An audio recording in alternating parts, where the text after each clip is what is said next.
آره چطورید بچه ها؟ یه لحظه. خب بچه ها خوبید؟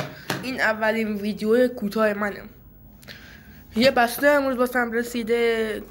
من قبلا یه ویدیو گذاشتم، یه شورت ویدیو، گفتم که اگه دوست دارید کاظم اسپورت کنم یا فابریک، که بیشترتون گفتید اسپورت کنم.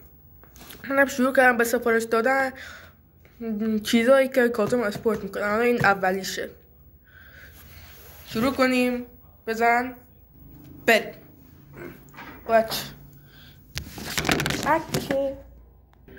بچه دوربین افتاد، نبود امکانات داره موج میزنه. بچه پاره شد. بریم سراغ خود بسته. آها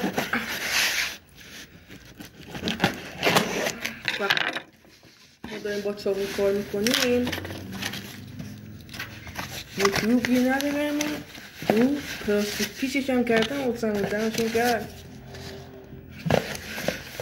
بکنم دیگه حد زده باشید چیه.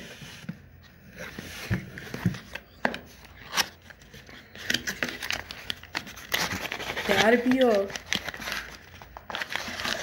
ای بابا چقدر خوشگله.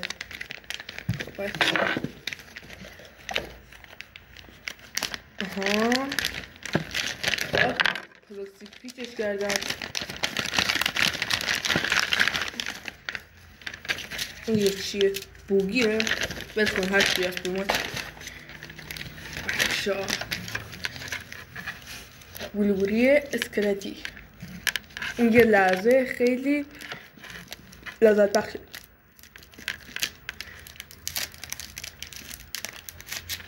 جان بچه بلوریمون اینه. این چی بود؟ بلوری اسکلتی. من این چسب پشتش هم میکنم. ای بابا نمیکنه. این هم یه لحظه چه صدایی میده.